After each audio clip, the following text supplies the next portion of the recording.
Another 2 years have passed in our lives, and I can finally say that I am finally healed. As I look back on the past, I realize how traumas and pains encouraged me to become something I did not expect I would be. Pareho kami nagkamali ni Carlos. Hindi naging maayos ang simula at tali ng pagkasama naming dalawa. Hindi rin naging madali ang mga dagok at pagsubok na binato sa amin ng tadhana. Pero sabay kami nagsisi, natuto, bumangon, at nagsimulang mula sa mas tamang paraan. Sa matatag na samahan, sa mas malalim na pagmamahalan. Ilang beses kami nagkahiwalay pero kagaya nga ng isang alon na kahit anong pag-alis sa huli babalik at babalik pa rin kami sa isa't isa. Kagaya ng paglubog ng araw na hindi man lang nangangahulugan ng pagtatapos, kundi pati na rin ng bagong simula. At sa tila malalim na pagkakalunod sa sakit, pait at pagkadismaya, ngayon ako'y nakaahon na. Hindi ko rin alam kung paano ko nakaya, ngunit pinagmamalaki ko ngayon. Nasa pampang na at maayos na nakahiga. Cheers for another successful business. Masayang sigaw ni Ate Chantal at agad pinagbangga namin ang aming mga braso. Nakangisi akong tumangga sa wine habang sumasayaw sa sana na nakakaindak na musika. Congrats, Arya. Grabe ha. Ang bigatin mo na talaga. Hindi na kita ma-reach. Lay cheered and so I laughed. Ano ka ba? Ako pa rin to, I said. She was about to answer when the two eggs approached me. Jill, Louie, and Dewey, and she immediately excused herself. Nilapitan niya si Lizzie. At Kara sa nasa kabilang table lamang. Congrats, Tria. Magbago ka na. And stay what you are. Parang tangang sabi sa akin ni Louie at pabiro ko siyang inirapan. Branch opening to. Hindi ko to birthday. Louie raised his both arms as if he was surrendering. Sorry, bobo lang. Dewey smacked his nape, chuckling. Buti alam mo. Ay wow, nagsalitang matalino pero bobo naman sa pag-ibig. Umingo si Dewey at sumimangot. Bakit ba ako na lang palaging tinitira mong gago ka? Eksahiradong suminghap si Louie at nalagay ang palad sa tapat ng kanyang dibdib. Ay Dodong, ba't naman kita titirahin? Hindi tayo talo. At doon nga nagsimula ang ramburan ng dalawa. Nailing na lamang ako habang natatawa. Iniwan ko na sila doon at lumapit sa iba pang bisita. Ngayon ang soft opening ng pangalawang branch ng aking resto, I named it the Flavors of Home since I wanted to give the customers something that would feel like home. From the exterior and interior design, the furniture and fixtures, and even its ambience. Bukod dito ay sa akin na rin ibinigay ni Ate Chantal ang pangalaga sa BTB, sa Bohol, dahil mas pinili niya mag-focus sa fashion designing and modeling. Sige, enjoy kayo ha! Marami pang foods doon, pwede kayong bumalik anytime. Sulitin nyo na kasi bukas may bayad na yan. Pagbibiro ko sa mga bisita at nagtawa na naman sila. Ay Arya, tingnan mo oh. Si Dewey may dalang mga plastic. Balak pa yata magbalot pa uwi. Hoy, sira ulo ka, hindi sa akin yan. Mabilis na pagtanggi naman ng lalaki at ibinilik ang plastic kay Louie. Sinakyan ko lang ang trip nila. Okay lang Dewey, kuha ka lang doon. Ako rin Tria ha, para sa mga pusa ko. Ngiting sabat naman ni Louie. Wala ka namang pusa. Shh, tangina mo, panila ka ng diskarte. I shook my head again and looked around. Kanina pa merong hinahanap ang mga mata ko. Bigla na lang kasing nawala si Carlos at Asher at hanggang ngayon, di pa rin sila bumabalik. Madilim na sa labas at di ko maiwasang mag-alala. Baka nandyan lang din sa labas. Kibit balikat at tugon pa sa akin ni Ate Chantal na tanungin ko siya. Puntahan mo ron sa katapat na convenience store. Doon ko sila nakita kanina. Basta nariyan lang yun sa tabi-tabi. Turo naman ni Mommy Kalyana na sinigundahan ni Mommy Mel. Samahan kita? Alok delay at hindi na ako tumanggi. Sa lahat ng naririto, siya lang ang bukod tayong nakaagapay sa akin. Ang halos lahat ng mga kaibigan namin abala at tila walang pakialam kung saan lupalop sumuot ang mag-ama ko. I was biting my lips nervously as we went to the convenience store. Balingaling nga pa ako sa paligid sa pagbabaka sakali na mahagip sila ng paningin pero wala. Nang pumasok kami sa loob, wala rin isang taong naroon bukod sa cashier na baabala sa pag-aayos ng paninda. Try natin sa iba? Magtanong tayo. Lay suggested and I absent-mindedly nodded my head. Natawagan mo na ba? Hindi sinasagot eh. Bumuntong hininga ko. Kung saan na kami pumunta pero wala ni isang anino ni Carlos o Asher kaming nakita. Kapag nahanap ko talaga kayong dalawa, makikita ninyong hinahanap ninyo. Sa kabilang banda, naging abala naman si Lay sa pagtitipa sa kanyang cellphone na tila gaman naging basirin. You okay? Pinagtaasan ko siya ng kilay. Mukhang nagulat pa siya roon pero kalaunay tumango sa akin. Oo, what if bumalik na lang kaya tayo sa resto? Medyo masakit na rin kasi ang paa ko eh. Suddenly, I felt bad for her. Sige, pasensya na. She gave me a faint smile. Okay lang yun, ano ka ba? Hindi mo naman kasalanan na may surprise yung mag-ama mo at may balak na mag-propose ulit sa'yo si... Oh my gosh! Nanlaki ang mga mata niyang napatakip sa kanyang bibig. What did you say? She froze as if she had been caught off guard. Wala yun. Sunod-sunod siyang umiling pero hindi makatingin ng tuwid sa akin. Idagdag pa na halatang halata ko ang pamumula ng kanyang buong mukha at ang panginig sa kanyang boses. Naningkit ang aking mga ta kaya mas lalo ko nabakas ang pagkataranta sa kanya. Kung kinakailangan tumakbo palayo, malamang ginawa na niya. Everley, I called her using my warning tone. Marain niyang pinikit ang mata at kinagat ang pang ibabang labi. Sorry, nadulas ako eh. Yes, you heard it right. I gasped and my knees started to tremble when her words hit me. Magpapropose sa akin si Carlos? Ang bilis. Hindi pa naman kami nagkakabalikan na. Pinagsalikop ni Lay ang kanyang mga kamay at halos lumuhod na sa aking harapan. Please, don't tell them na nasabi ko. Kung pwede magpanggap ka na lang na kunwari nagulat ka, ganun. Malalagot ako sa asawa mo. I chuckled and wet my lower lip. I got you, Lay. Buti sinabi mo rin kaagad kasi ayoko namang humarap sa mga tao na haggard ako. May dala ka bang makeup kit dyan? Tumango siya at ngumisi. Nandito sa shoulder bag. Tara dito, ayusan muna kita. Yung mild lang ha, baka isipin ni Arlos pinagandaan ko. Yun nga ang nangyari. Mukha kaming tanga nagre-retouch sa gilid ng kalsada pero wala naman akong pakialam. Mas nangibabaw ang saya at kaba sa dibdib ko. 2 taon na rin naman nakakalipas at tingin ko naman handa na ulit ako. Itong mga nagdaang taon, hindi naman nagkulang si Carlos na iparamdam ang kanyang sarili sa akin at sa anak namin. Kung anong sinasabi niya siyang ginagawa niya. He knew how to balance his words and actions. He respected the boundaries I provided between us. In short, he became the man I deserved. Bumalik kami ni Lay sa resto na parang wala akong alam. Nasa labas ng resto ang lahat ng mga bisita at kunwari, aligaga na animoy may kung ano nangyayari mula sa loob. Madilim ang buong resto. Walang maaninag na kung ano sa loob. Arya, buti naman bumalik ka na. Sambit ni Kara na bakas ang pag-aalala sa kanyang mukha. Wow, best actress ang loka. Naramdaman ko ang pasimpleng kurot ni Lay sa aking tagiliran. Bakit? Ano nangyari? Bakit nandito kayong lahat sa labas? At saka bakit patay ang ilaw sa loob? Pumutok yung chandelier. Nagsuntukan si Carlos at Asher. Kumunot ang noo ko sa magkaibang paliwanag ni Dewey at Louie. Kahit kailan talaga tong dalawang to. Wala ba silang group chat? Nagkatinginan sila na masama at pinigilan ng sarili kong matawa. Maybe you wanna check it. See it for yourself. Mommy Kalyana uttered.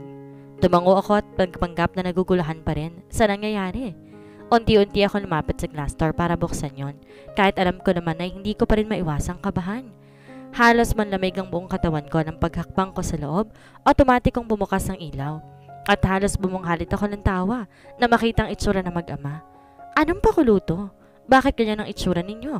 Natatawang tanong ko. Just watch, Mimi. Asher shouted and gave me a thumbs up.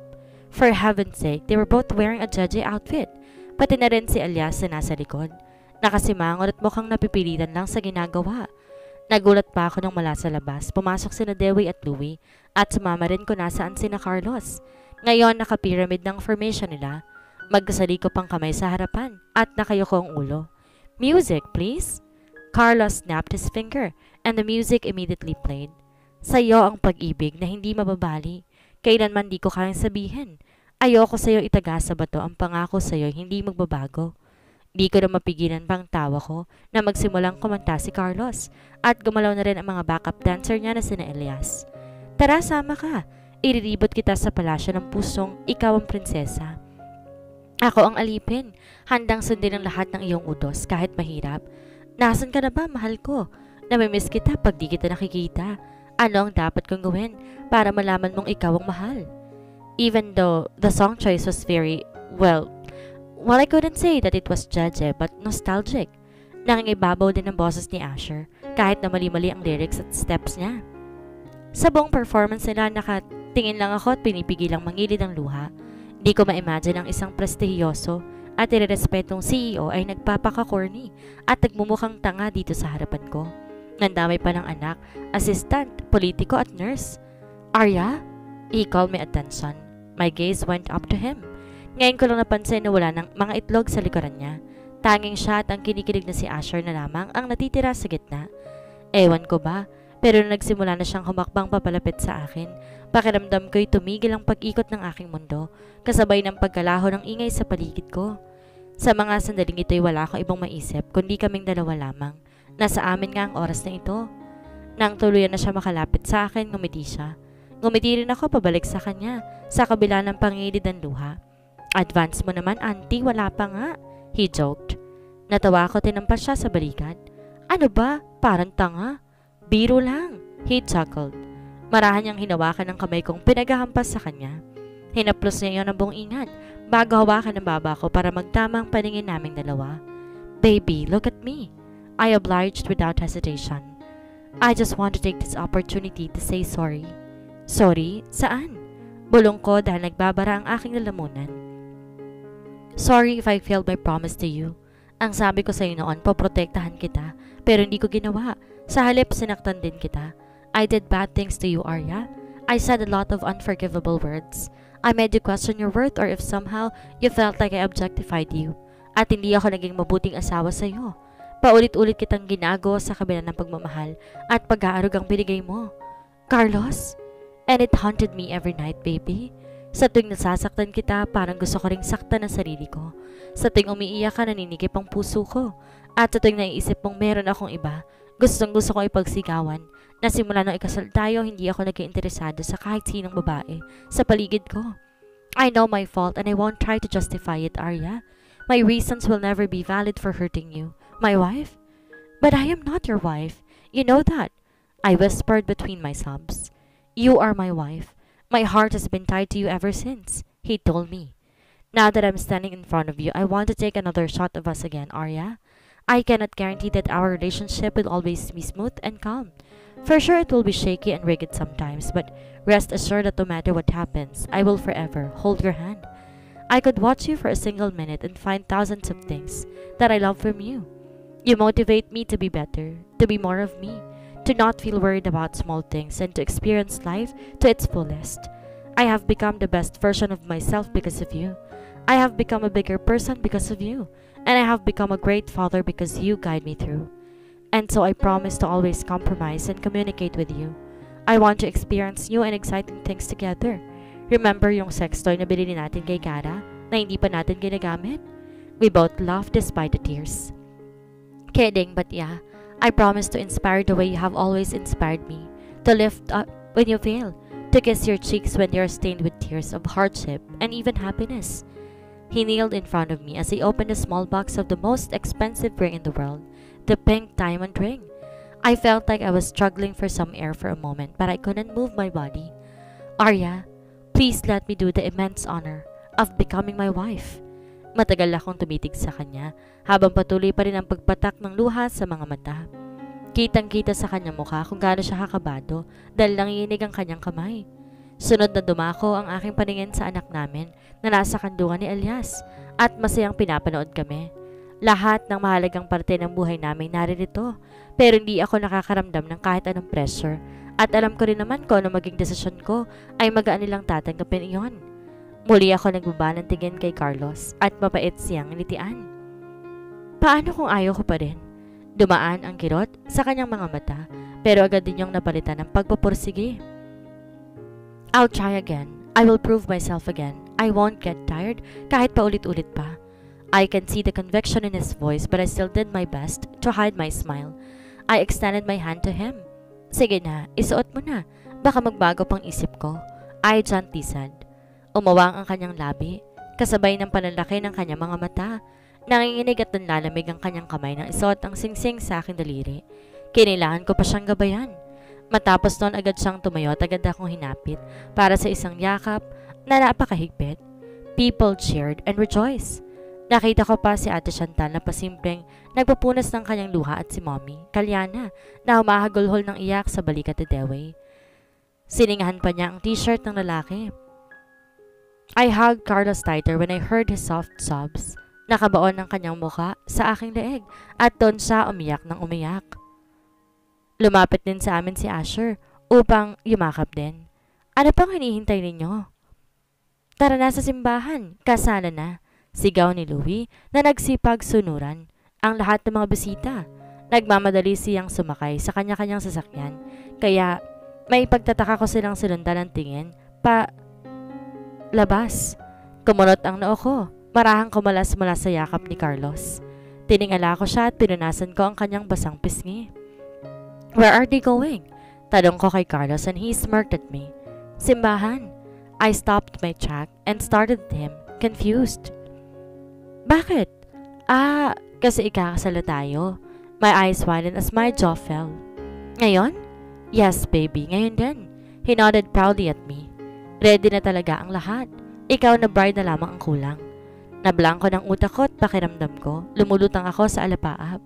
Ilang beses ko pang sinampal ang sarili sa pag-aakalang nananaginip lamang ako pero hindi. Totoong totoo siya. And I didn't know how it happened so quickly, but yes. The same day he proposed to me was the same day he married me. This time genuine and for real. And I can finally say that. I am his wife and being married to him was the biggest decision I would never ever regret in my whole damn life. If you're going to have your first girlfriend, make sure that it's Anastasia Contis. From my food, my stare went up to my dad. Kita ko rin ang pag-angat ng tingin ni Louie at nakikiramdam. Pardon? Oh, don't make me repeat it. I know you heard me clearly, he muttered with coldness. I laughed ridiculously, in my mind, as I watched him sip on his coffee. No fucking way. I answered him with conviction. Agad naman akong sinaway ni Mommy at pinaalala ng nasarap kami ng pagkain pero hindi pa rin ako natinag. Ay na nga eh, payapa akong kumakain dito.